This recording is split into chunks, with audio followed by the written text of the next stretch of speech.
नाव सांगा. माझं नाव इंजिनियर विरू बडोले.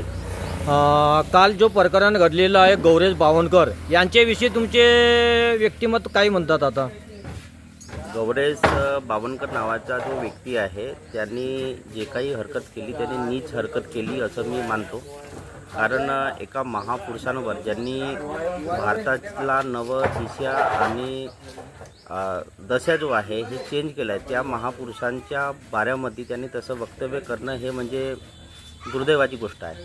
त्यांनी काहीतरी प्रायव्हेट अशी ID ओपन करून दिनेश असा ब्राह्मणकर असा काहीतरी दिनेश का काय नाव आहे त्यांचं, ते काय झालं की त्याची जी ID होती फेसबुकवर हे दिनेश ब्राह्मणकर या नावानं फेसबुक ID होती आणि त्या IDवर त्यांना बरेच काही डॉक्टर B.R. आंबेडकर विषयी आक्षेपार्ह कमेंट करण्याचा त्यांनी प्रयत्न केला आणि खूप सारे त्याचे पोस्ट पण होते. बऱ्याच दिवसापासून तो असे घाण कृत्य करत होता आणि काल आम्ही ज्यावेळेस ते त्यांच्या विरोधात सटकर्दिनीचे सामाजिक कार्यकर्ते रोशनभाऊ बडोले यांनी जेव्हा पडताळणी केली आणि असं दिसून आलं की त्याचं नाव दिनेश ब्राह्मणकर नाही आहे, त्याचं नाव गौरेश बावनकर असं आहे. कोसमतोंडीचा राहणार आहे. ते BJPचे काहीतरी परत मोठे नेते समजत होतात त्यांना. नाही, आता तो मला माहीत नाही BJPचा काय आहे, पण काल मला एक हे पत्र भेटलं आहे फेसबुकच्या माध्यमातून. सौ सीता कमलेश राहंगडाले यांनी जे आहे हे जिल्हाध्यक्ष आहेत भाजपा गोंदिया जिल्हा आणि त्यांचा एक लेटर पॅड आहे. तर त्यांचं म्हणणं असं आहे की ह्या व्यक्तीला आम्ही काढून टाकलं आहे आणि त्यांच्याकडे जेवढे पद होते ते पद आम्ही काढून टाकले आहे. तर माझं म्हणणं असं आहे की तो काही म्हणजे मुख्यमंत्री किंवा उपमुख्यमंत्री किंवा मंत्री नव्हता.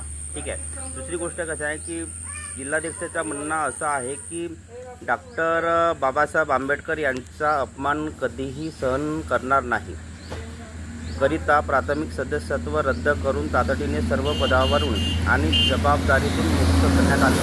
हे जिल्हाध्यक्षाचा असा म्हणणं आहे. पण मी आजपर्यंत कधी बघितलं नाही का भारतीय जनता पार्टीच्या माध्यमातून डॉक्टर बाबासाहेब आंबेडकरांवर जे काही अपमानास्पद व जे काही गोष्टी घडतात त्याच्या विरोधात भारतीय जनता पार्टी ही रस्त्यावर आली आहे असं मला आजपर्यंत निदर्शनात आलं नाही.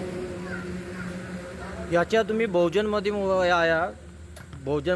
तुम्ही असो या नसो, पण परमपूज्य डॉक्टर बाबासाहेब आंबेडकर यांचे अशा पद्धतीने याने हे केलं तर त्यांच्यावर म्हणजे कठोर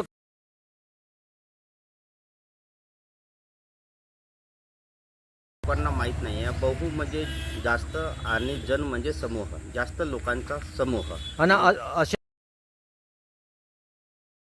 म्हणून आहेत आणि ते मोठ्या पदावर पण गेले आहेत. त्यांना आपला पार्टीच्या न्यायालयीन जे प्रोसिजर आहे ते झालेली आहे आणि आम्हा सगळ्यांना न्यायाची अपेक्षा आहे.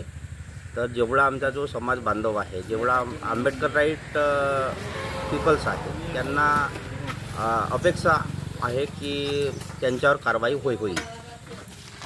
मी TV9 न्यूज सूर्यभान ठलाल, तालुका सडक अर्जुनी.